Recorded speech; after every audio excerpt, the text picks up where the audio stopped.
Violence, gore, NSFW, corruption, loss of innocence. Things I just mentioned should never be associated with something meant for kids. However, unfortunately, in My Little Pony's Brony community, it was almost impossible not to be exposed to that sort of content as a child. Join me today as I recover and discuss the sins of Bronies.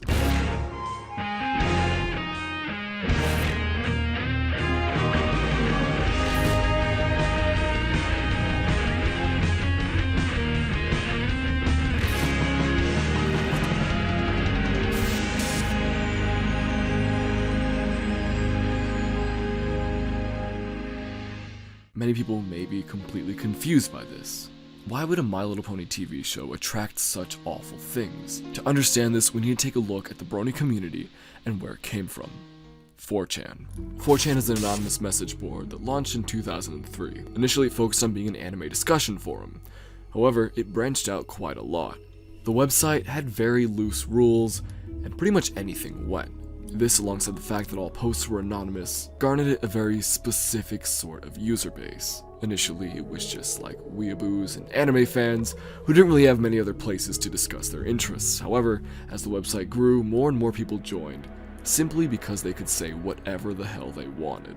4chan is kind of treated as an internet boogeyman in a lot of ways, but it really isn't. It's just a place where a bunch of people collect and share their thoughts, but those thoughts are often very not politically correct, and things that if an employer would see would most likely ensure that she would either get fired or not get a job. People say and show super depraved things on 4chan, but that's just the nature of the website, and honestly that's why people love it. Which is why in 2010 it was very bizarre that the website kind of fell in love with this new TV show, My Little Pony, Friendship is Magic. Initially, users on the website were talking about the show and enjoying it ironically.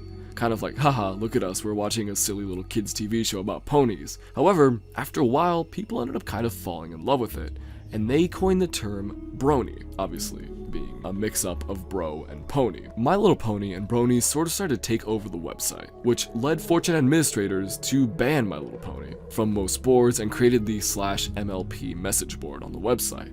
Surprisingly enough, a lot of the fans of My Little Pony on 4chan had completely innocent intent and just genuinely enjoyed the show, and it was kind of sweet in a lot of ways. But lots of people felt differently. The fandom grew and grew and grew, and eventually the entire internet was filled with Bronies. There was My Little Pony fan art for everything really. It was almost impossible to escape, which led a lot of people to get annoyed with it, except for those who were Bronies. They loved it, including myself. I was personally a part of the Brony community when I was a child. I found the show when I was 7 years old, and was a big fan of it until I was around 12.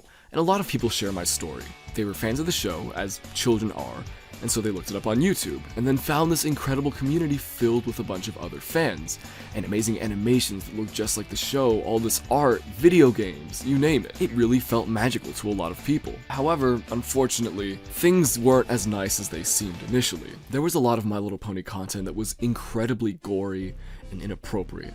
A lot of the more violent content I discussed in a video by the name of Bronies Traumatize a Generation. This is a follow-up to that. There I discussed Mr. Davey, an animator who made videos that were incredibly violent and disturbing, that looked almost exactly like the actual show. Little Miss Rarity, a sadism-based comic series and animation that depicted one of the ponies finding a love for pain, which also included a bunch of disturbing creatures and a generally twisted storyline that wasn't okay for children. Rainbow Factory, a fanfiction and song about how the show's rainbows were made, which ended up being sourced from the pony's blood. In this story, the Pegasus ponies, who couldn't really fly and failed their flying tests, were sent to work at the Rainbow Factory and were then killed. The Jar, an incident where a Brony did something kind of unspeakable. Watch the video if you want to learn. Inflation art, Google image NSFW, and of course in-person BronyCon art. Now, I don't want to retread that space, but there are a lot of things that I missed, and I focused mostly on the violent stuff in that video. But now I want to take a look at the generally traumatizing content that ended up unfortunately changing a lot of kids' brain chemistry and unfortunately had major effects on the rest of their lives. A lot of this gory content was based around one fanfiction by the name of Cupcakes. This seemingly innocent sounding story featured one of the ponies by the name of Pinkie Pie brutally murdering her friend Rainbow Dash and turning her into cupcakes. The most popular iteration of this is Mr. Davies' video on the subject, featuring the song Ready to Die by Andrew WK, which actually goes pretty hard, I'm not gonna lie. But this was far from the only Cupcakes video.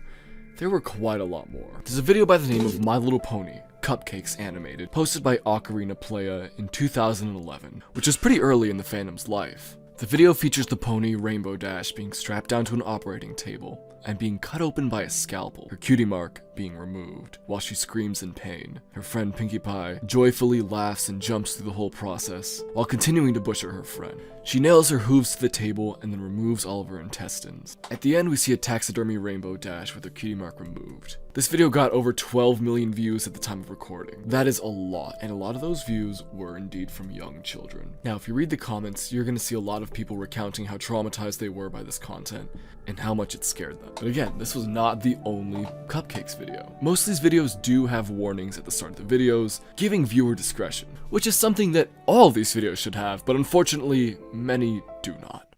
Another very iconic thing in the Brony fandom that terrified lots of kids was the Luna game.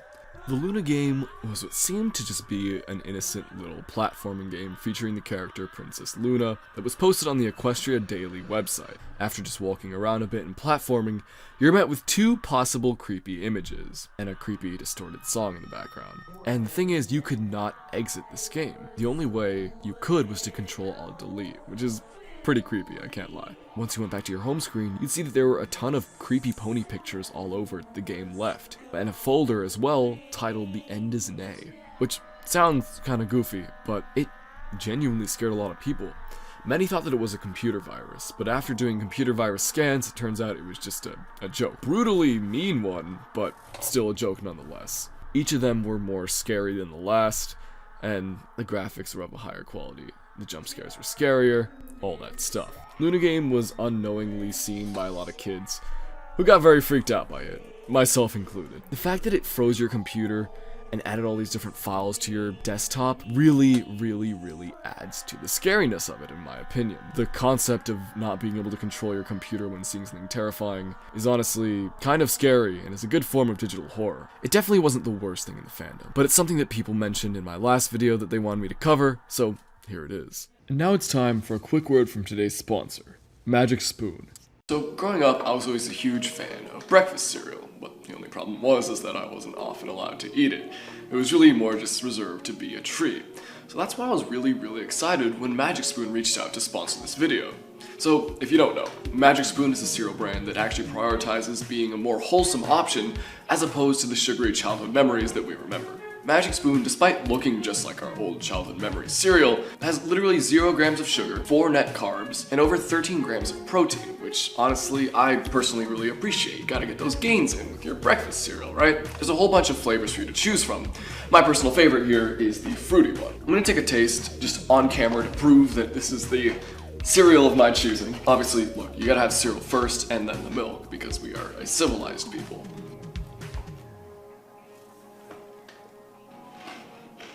Yeah, that's good stuff. It's just surprising that it's not basically candy in a bowl. So there are 4 different flavors to choose from. You got cocoa, fruity, frosted, and peanut butter. All of these taste just like you remember them, and honestly, I think they're all great choices. Now, you're probably interested in buying a box now. And if you are, you're in luck, because if you use the code Raymundo, all caps, at checkout, you're gonna get a whole $5 off your order. That's like the equivalent of 20 gumballs for free cereal, basically. You can either click the link in the description below, or just go to the website and go to checkout. That is a decision that I do not think you'll regret. Now there's another Cupcakes video that has a lot of views as well. This one's uploaded by Pinkamena Diane Pie on YouTube. This one, instead of featuring music, actually has a fan dubbing of the characters. So they're talking to each other through the whole thing, which to me makes it more disturbing. Just like the others, the animation is gratuitous and disgusting, and the violence is just over the top, made worse by how mean-spirited the interaction between the 2 characters is. I want to add these in just to kind of shed light to these animations, make it clear that Mr. Davies' video was not the only one. This fanfiction was huge in the fandom. People really adored it for whatever reason. In some ways, people believed that the character in the show really would be capable of committing such acts just given her crazy nature, which I believe is why this fanfiction was so popular. Adults loved it, edgy teens loved it, but kids loathed it. So many young children were deceived into watching these videos, because especially the one by Mr. Davie had a really bright and friendly thumbnail. And it starts off completely innocent too, and it barely even has a warning.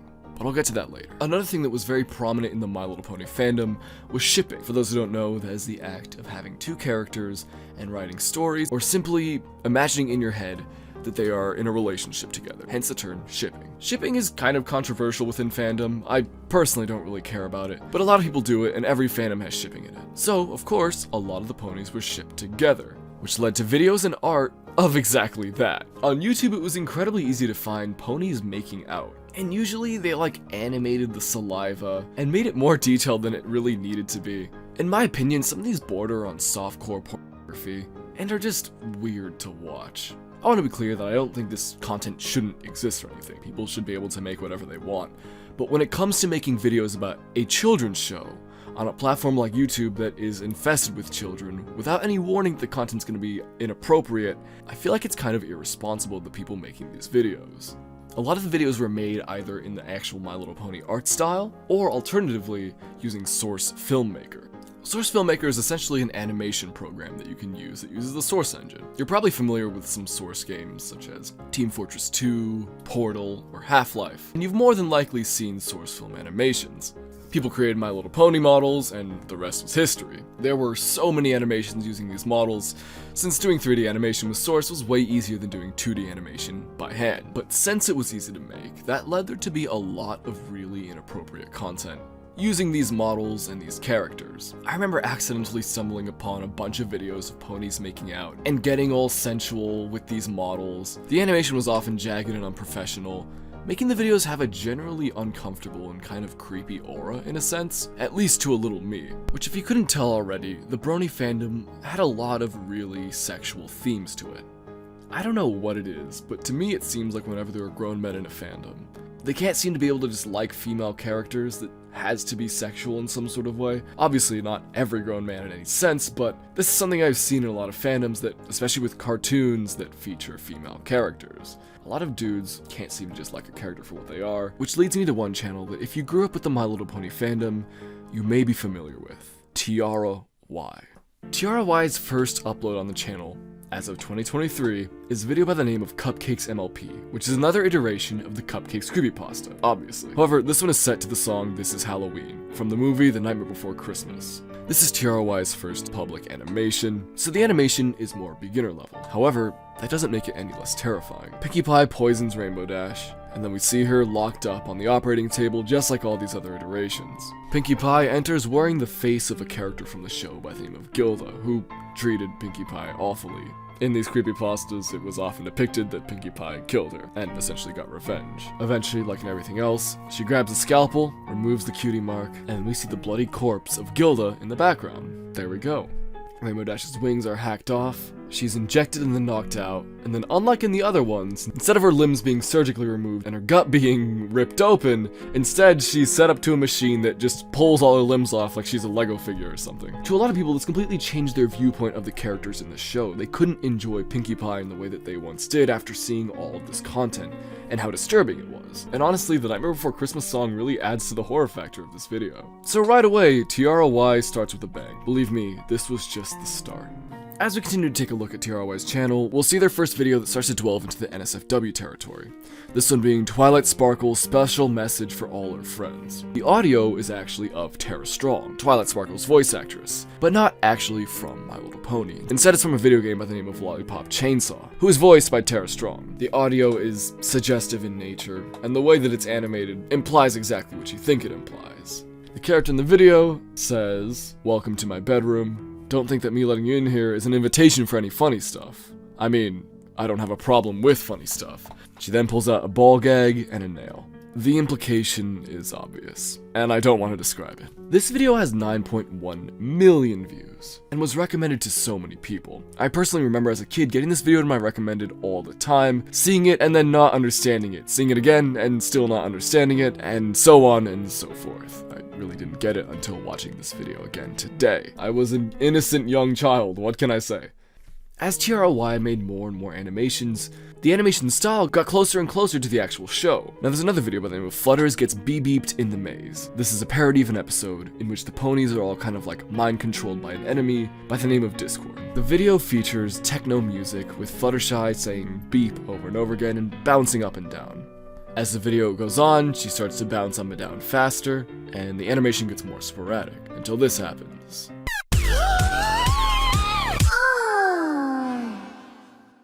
Oh my. And then she gets mind controlled again. I did not understand this as a small child. I saw it many times, but I did not understand it. Yeah, it's bad. The top comment says, "This walked so Anka's zone could run," and that is absolutely true. Once you see it, you really cannot unsee it. What makes it worse is the fact that she's not willingly doing this and is being mind controlled, and then gets mind controlled again at the end. I also want to note that literally none of the videos I've talked about so far have been age restricted. They never were, and they still haven't been. Again, I'm not one for age-restricting content. I don't think it's a good thing, for most occasions. This is one where I feel maybe age restriction isn't the worst thing in the world. One of Tiara's most famous videos is one by the name of My Little Pony, Friendship Was Magic. This one features the character Twilight Sparkle in a near-death experience. She's blown out of a window and is falling to her death, and eventually flashes back and remembers her life.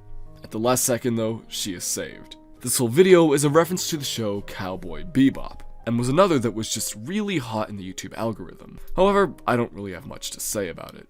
There is blood in it, but it's really not that bad. I saw it as a kid, it wasn't anything terrible. But Tiara continued to make more and more videos with some pretty unfortunate themes. Like, for example, Dueling Magic, Let's Fighting Love. This video features two ponies about to fight, who then end up kissing with tongue and saliva. They then seem to fall in love. And then we're shown this, which is interrupted, and it says, "Can't show you that on YouTube." And it's likely making fun of clopping and cloppers, which, if you don't know, is a subsection of the My Little Pony community who enjoys NSFW art of these characters. Watch porn relating to ponies. What? What? It's called clopping. What? What are you? What? Are you fucking with me? There's a video by the name of Spike x Twilight 2, which is a shipping between the characters Spike and Twilight. Spike being a baby dragon that's basically Twilight Sparkle's, kid or little brother. That's kind of what their dynamic is. This video features him staring at her ass, and then thinking about it, and eventually strapping on a glove, and then, yeah. This one just feels unnecessary. All these videos are comedic in nature. They aren't straight up NSFW, but they're just so suggestive and kind of nasty, it makes them pretty uncomfortable to watch. Tiara is an incredible animator. The more these videos went on, the more and more they looked like the actual show. To me, it's unfortunate that such great artists use their talent on content like this, that is easily viewable by a child. There's another video by the name of My Little Paradox. This one's on a play of an episode on My Little Pony that deals with time travel. The time travel episode alone was a total mindfuck in a lot of ways, and honestly, it gave me an existential crisis when I was a little kid in a way. Because essentially, in the episode, the main character is visited by a future self who looks all beat up and is trying to warn her about the future, so she does everything she can to prevent that happening. However, all of her preventative measures end up resulting in that exact future, which if you think about it, shit's deep. But anyway, this animation is a play on that plot. However, when going back in time, the time travel machine burns half of Twilight's past self into a skeleton. Then her other self gorily falls apart while blood seeps over the floor. We then see Twilight Sparkle and Pinkie Pie digging a grave for this past pony. Twilight then seemingly kills Pinkie Pie with the corpse, and then they're both buried there. In a little post-credit subscribe scene, you can see her climbing back out though. There's one video that I really remember from this channel, that I saw a lot as a kid, and really did not understand. Now, for some context, Bronies really love taking background characters from the show and giving them personalities and giving them lives outside of the show itself. It was really fun, and honestly, it was a really cool part of the community. The most famous example of this is Derpy Hooves, a character who is a gray pony with derpy eyes. Came from an animation error, but people fell in love with her. And then she became the fan favorite, including me. When I was a little kid, I was in love with Derpy Hooves, and she was just the best. So there was one episode where there is this little brown pony who's playing a video game. Since a lot of bronies were also gamers, obviously, they took this character and they called him Button Mash. Button Mash was given a whole story, lore, a family, and character traits. And people absolutely adored him, including myself. There was a YouTube channel by the name of Jan Animation Studios, who really brought the character to life. He made a bunch of different little shorts featuring Button Mash and his mom. and they were super cute and super fun. I personally love them. Especially the pony parody of the Minecraft parody of the song Last Friday Night, Don't Mine at Night, which, let me tell you, I don't know if anyone in the audience relates to this, but this was the hardest music video ever. The song went super hard, but the visuals themselves were just the coolest thing ever. I'd get chills watching this, I can't even lie. So I really loved Button Mash, and I loved everything that had to do with it. He was a little gamer boy just like me. But there was this weird obsession with his mom. A lot of people in the community just basically decided that this was the sexy pony. Like, sexier than the other ponies. She was like the sexiest pony, despite kind of just looking like all the other Look, I don't really get it, and I'm not gonna question it. Tiara Y made some videos about Button's mom, who was named Creamheart, and the one that I remember seeing quite a lot was Pokemare Finds a Joystick. This video featured Button's mom looking for something. She then finds a Wii remote and says, "A bit bigger, but that shouldn't be a problem." We then see Button Mash entering through the door, asking if she's seen his controller. Through this, she is vibrating. She stops, he looks over, and he turns into stone. Yeah, I didn't get the joke. I'm gonna be real here, I did not understand what was happening. But again, this was something that was recommended to me over and over and over again. But it always just made me confused. Like, what was she doing with that vibrating Wii remote? If you're watching this video, I don't think I have to explain. If you don't understand it, then click off, because you're probably too young to be watching this in the first place. This was just one of many animations sexualizing this Creamheart character. Something that I spoke about in my last video was Google image searching for My Little Pony was a really dangerous sort of thing. Let me explain. When searching up any My Little Pony character, whether it be just for looking at art of them, or wanting to have reference to draw them, if you scrolled far enough on Google Images, keep in mind with safe search on, you would encounter not safe for work content. Like, every time. It was almost impossible to escape. So when I was looking at pictures of Button Mash, I found pictures of Creamheart. Not safe for work pictures of Creamheart. And a lot of them were really explicit. Today we've got a rather unique context for everything, because some people who feel their lives were changed by the Brony community in a negative way came out and wanted to speak on their experience on the subject, and how it really truly affected them. The woman in the interview here does not want to show her real name. However, she wants to appear as Lilith. I got into a lot of American shows a lot later. Like, you know how My Little Pony is like usually for 6-year-olds or something? Like, I was into it really late. Yeah, and I also had this tablet, and because my parents were immigrants, it was like they didn't understand how social media worked in America. So I had a lot of internet and I wasn't supervised with it. I was into a lot of My Little Pony, obviously, and I would just like go on YouTube because I didn't know any other streaming service, to be honest. Like, we didn't have cable. It's not as popular anymore, but there used to be like a lot of kissing videos of like ponies kissing. It was really gross, and it's like usually the same person who's making it, but it was like this 3D character. It was like Applejack or Jack, like, you know, I forgot the other one, the Rainbow Dash girl. Yeah, it was like usually them or something kissing, and I would just watch a lot of those, and it progressed into a lot more. It just got grosser, you know, like it got a lot grosser. It went from kissing to actual, and I didn't know what it was like, but I kept watching it because it was like My Little Pony, you know. And then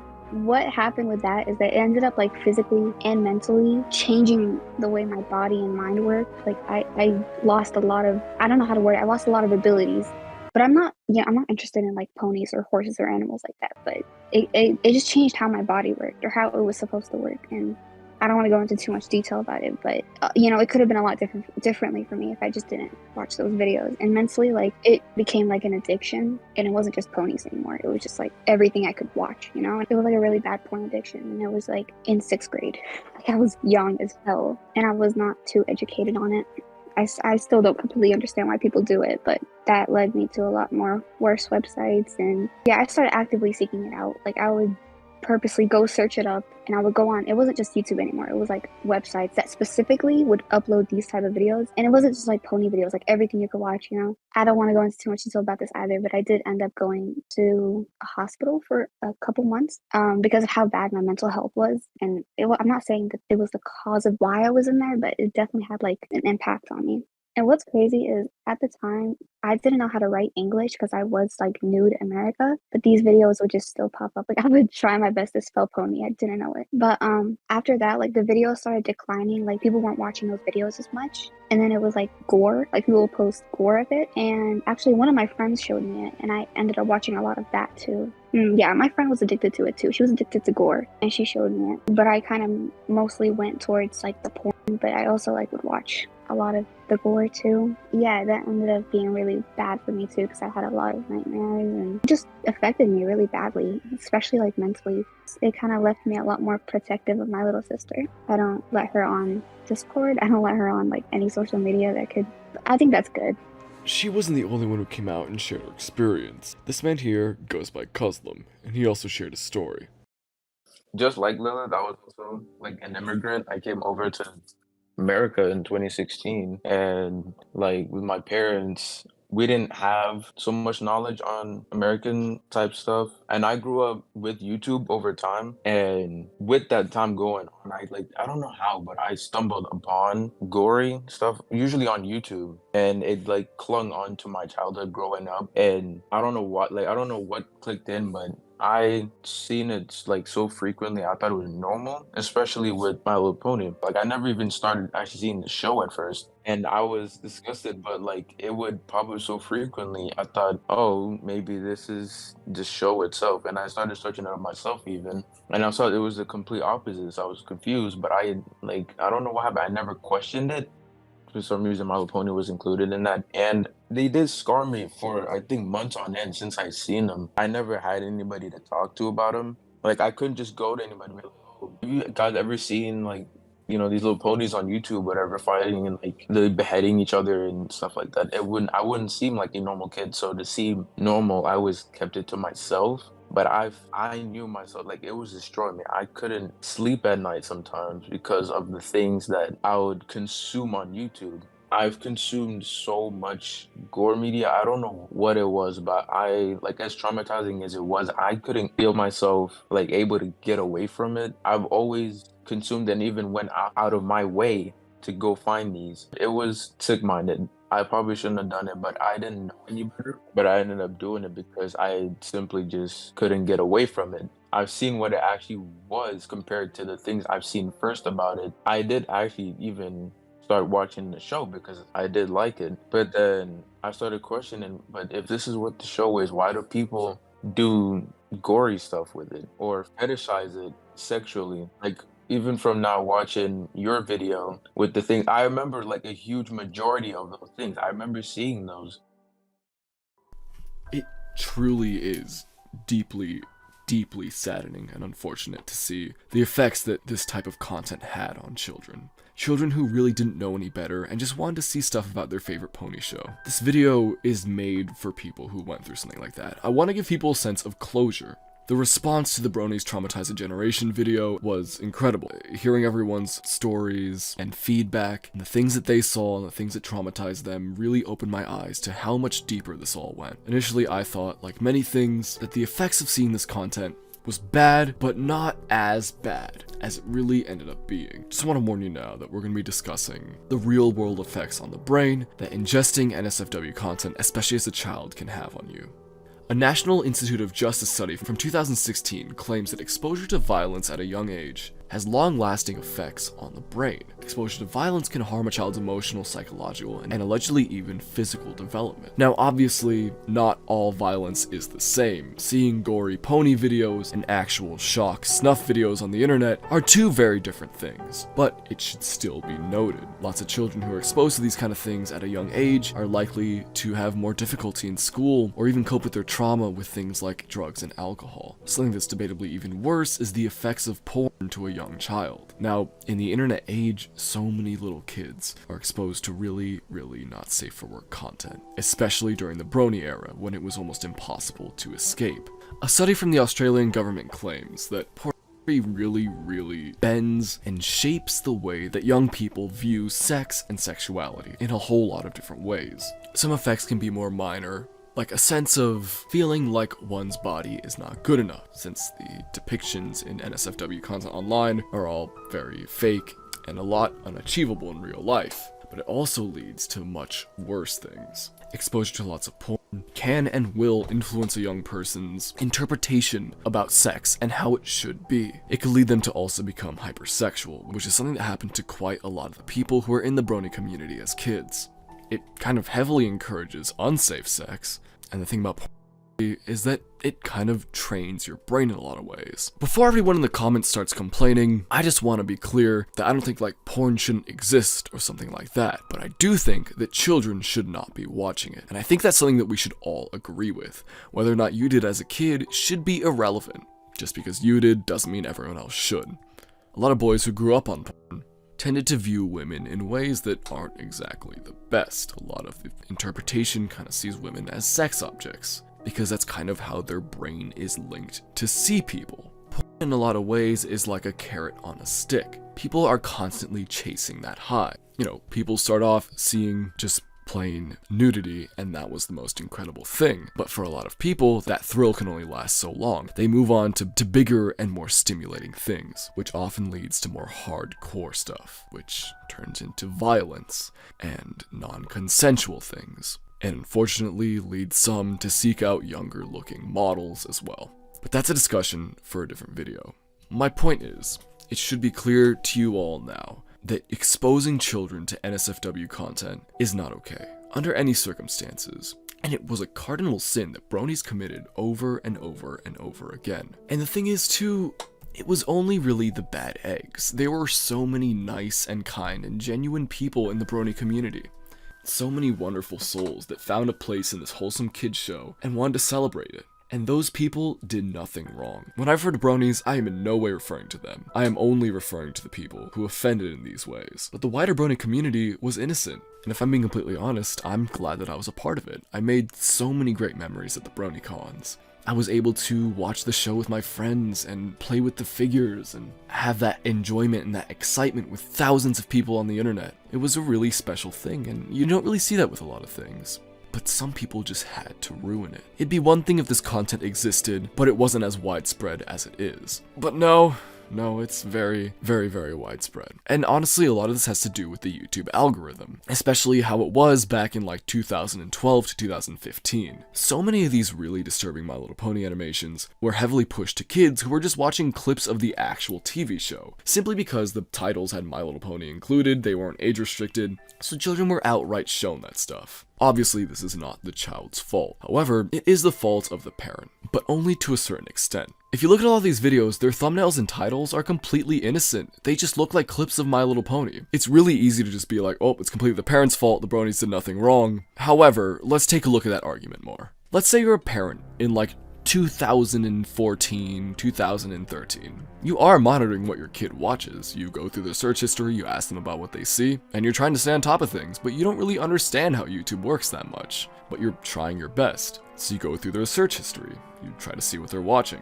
And you know your kid's a fan of My Little Pony. You see them watch it on the TV, so you're familiar with it. You see a bunch of videos of My Little Pony characters, and, well, it seems completely innocent. Why would you have to worry? Now, obviously, a lot of people straight up had parents that just did not check their search history, did not monitor them at all, and that's not a good thing. That's not good parenting. I don't want to tell people how to parent, but that's not how you do it. Let me just say that. The internet is an incredibly dangerous place, and YouTube is too. No matter how large of a corporation it is, no matter how safe they seem to claim they are, it really is not, and it never really will be, and that's okay, because, quite frankly, it's not a place for children. I've seen a lot of people strangely defend these Bronies and the content that they made, and it's kind of perplexed me in a lot of ways, so I've tried to understand their arguments, but honestly, every one of them just falls flat. Something that lots of people bring up is that these videos did have warnings, so let's take a look at said warnings, why don't we? Little Miss Rarity? Nope, no warnings. Pony sliding into boxes, no warnings. Rainbow Factory, no warnings. The cider inflation video, no warnings. Google image searching, obviously had no warnings. But what about Mr. Davy? He had warnings, didn't he? Well, let's take a look at those. Cupcakes, for example. There is a warning screen, but if you read it, it's not exactly what you should be seeing. Quote, warning, the following content may cause arousal, hunger, erection, thirst, wetness, NRB, hardened nipples, crotch pain, splooge, testicular anxiety, and uncontrollable excitation. What a great warning. That'll really dissuade kids from watching the video. There's nothing in the description warning kids to stay away. Instead, it's actually legal information. It's Mr. Davies' attorney, just in case Hasbro decides to take down the video or sue him. All the information is right there, public on YouTube. What's crazy too is that YouTube has these little suggested features. After watching a video, they'll suggest you something to watch next. And what comes next? Oh, it's an actual just episode of My Little Pony uploaded by the official channel. Wonderful. What about his video Derpy Gets Pranked? Oh, yeah, wait, no warnings. What about the big one? Smile HD, huh? So, let's take a look at this warning. There is one, and it reads, "Warning, the following content may cause smiles, tears, face strains, confusion, seizures, breathing difficulties, disorientation, involuntary limb spasms, severe chair dancing, and an elevated sense of happiness. Please consult with a health physician before watching. The following content is rated M for magnificent, and should be only watched by everybody in the entire universe." Yes, it's that awesome. So to everyone who argues that Mr. Davies' videos did have warnings, that it's the kids' faults for watching them, what is your argument now? Genuinely. These warnings are completely insufficient. Not only are they hard to read and they go by quickly, but they are not sufficient in the slightest. They're completely just jokes. Hell, Smile HD, as you can see, tells you that you should watch it and that it'll make you happy. I genuinely do find it really strange that Bronies will try and defend this content even though they really do not have to. I mean, they've got no reason to. They can just admit that it was not good and shouldn't have been watched by kids, but instead they still try to argue in favor of it, when there's really no argument that they can make to justify it. The Brony fandom in general just had this general aura of sexual content. A video that immediately comes to mind that I loved as a kid and didn't completely understand was the Derpy Nyun Nyun dance. The video is genuinely adorable and features Derpy singing the titular Nyun Nyun song from a Japanese commercial. Watching this video now to make this video, it makes me happy. I loved this thing as a kid. I tried to remake it myself by drawing it frame by frame on a bunch of different sheets of paper. It didn't work, but I tried. But then here's the thing. In the video, we see the character Dr. Hooves enter. This is a character that was often shipped with Derpy Hooves. He questions why she's recording herself, and then we see that the camera's pointed at the bed with a little note that says reserved for Doctor, with a little heart next to it, and then she's giving like a flirty face to him. He's confused, she's embarrassed, and then they hug. But it's like, why did that have to be there? Genuinely, it could have just been like this cute, sweet animation. Why did they have to imply that she was trying to film a sex tape? Because that's what they were doing there. I didn't get it as a kid. I only get it now, especially because all the comments very, very directly say it. But yeah, it was just weird. There was so much content that was unnecessarily sexual, and it really was everywhere.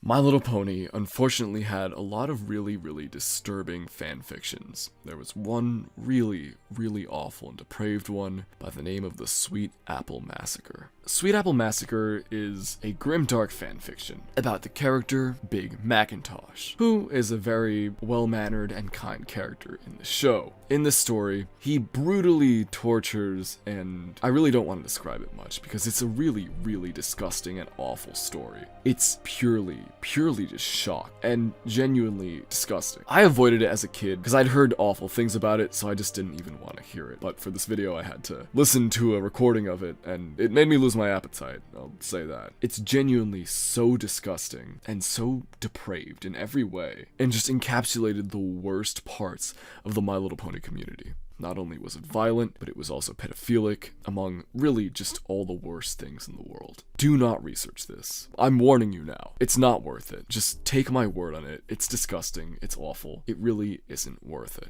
You know, the thing is as well, many young kids were exposed to this story, and it absolutely traumatized them, and for good reason. People really wanted me to cover it here, and so here it is. If you haven't seen it, or you haven't read it or listened to it, just do not look it up. It's not worth it. At all. It's just awful, disgusting shock content. At BronyCon, there were children who would reference these fanfictions to the voice actresses that played the characters. I remember being at BronyCon. They had this thing where it was basically a kids exclusive little room called something like Derpy's Clubhouse or Derpy's Treehouse or something. And there were child exclusive events that the voice actors would actually go to, and you could get free autographs, and it was awesome, really. And there was one featuring Nicole Oliver, who plays the character of Princess Celestia. Some of you may already see where this is going. Now, there was a little kid at this panel, probably like 8 or 9. There was a child in this audience that referenced the video, Friendship is Magic Bitch, which featured the character, Princess Celestia, who Nicole Oliver plays, asking a bunch of different people whether or not they like bananas, and then calling them a bitch, and then sending them to the moon. It's weird brony stuff. Now the kid asked Nicole Oliver, do you like bananas, in the same kind of way as the video, and she got upset. She stood up and started telling parents to make sure they knew what their kids were watching, because there was so much disturbing stuff out there. And the video is not for kids. There's cursing, it's like raunchy, but you know, it's not the worst thing in the world. But she had a point. A lot of these parents had no idea what this was. They didn't know what the kids were referencing or anything like that, which reminds me of another time that Nicole Oliver was at a panel, and she was asked about Princess Molestia, which was a fan fiction made about the character. And honestly, I don't want to explain it, but the name will tell you enough. Princess Molestia. Clearly, these voice actresses do not like being asked about this stuff, and they do not like children being exposed to it. So many were, and it's sad that they were aware of it, and they knew it was happening, but there was really nothing they could do about it other than warn parents in person. Princess Molestia was a thing that was all over the internet. I didn't know what it meant, I didn't know what it was as a kid, but I remember seeing it. It's a really long fan fiction people are obsessed with for whatever reason. And there's a ton of art about it, there's a bunch of fan dubs of it, readings of it on YouTube, you name it. It's there. The SINS of Bronies were more than most people thought. I'm not anti-brony, I don't hate this community, but I feel that someone needs to talk about it, because I want this to feel as a form of closure for some people. Because it's kind of an unspoken subject matter. There are a few videos on the topic, but until recently, no one's really been talking about the effects that this kind of content had on kids. And hell, we all know that no one was talking about it at the time.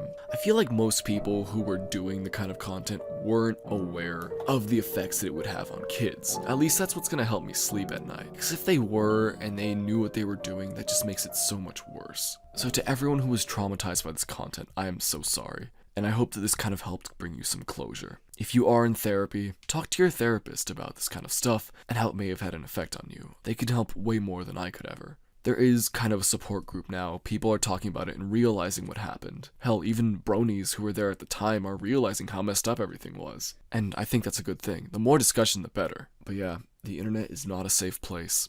And I'm very sorry to everyone who was exposed to everything like this. I hope that you will take action to help protect other kids that you know, and make sure that they don't stumble upon this kind of stuff. If you're someone who experienced these sort of things as a kid, I encourage you to spread the word, because we can prevent things like this happening in the future. As long as there's awareness, and parents of today know what happened, they can prevent their children from being exposed to all these terrible things. It may not be bronies anymore, now we're dealing with Elsagate, which is a really bad issue on its own. But the more support we've got, the better. And I believe that together, we can raise that support. So there is one more thing that people want me to talk about, but I didn't necessarily want to put it through the entire video since I can't really show too much, but I'll talk about it here. So there's a video game by the name of Banned from Equestria, or Banned from Equestria Daily. This video game had you playing as this little red horse dude, and you go around Equestria, which is where all the My Little Pony characters lived, and you befriend all the different ponies you could. However, you weren't just befriending them, you also had to engage in intercourse with them, let's just put it like that. And it was graphic, to say the least. This is one of the few things in the brony community where people at the time even were like, that's a little too far, and yeah, I see why. Obviously, this was not for kids or targeted at kids in any way, but unfortunately, as is with the internet, many were exposed to it. From either YouTube Let's Plays or even allegedly some websites like Flash hosting games, having that game as part of their kids' games variety, which is really disgusting and it's really disturbing, honestly. The evidence for that is anecdotal, people commented that on my prior video, but honestly, if that's true, God, it's really awful. However, on a lighter note, I just want to thank you all for 100,000 subscribers. Like, that is actually insane. Getting to that point was like a childhood dream of mine. You know, I always like dreamt about getting one of the play buttons and just having that notoriety, and now I do, which is like really crazy to me. Regardless, thank you very much. I hate it when YouTubers beg for likes and subscribes and stuff like that, but in this video, I worked my ass off to make this video. I'm gonna be completely real here. So if you did enjoy it, please let me know with a like and a comment, and also it'll help boost it in the algorithm, which is good for me, but also good for the people watching, since this video, the point of it is really to help people deal with the stuff that they saw and kind of bring back these memories that may be repressed so they can be kind of processed now, instead of just living there in the back of your mind. The last video really helped with this, and the intent of this one is to do the same thing. But yeah, 100,000 people. That's a lot of people. Look, and I appreciate, I want to say thank you to every single one of those 100,000 people. Like, I really appreciate it. That's really cool. My friend made me this shirt. I got it custom printed. And it's, you know, it's really true. I am famous on the internet. Regardless, if you made it this far, thank you very much for watching. You've been a great audience member. And I've been Raymundo 2112, and I'll see you in the next video.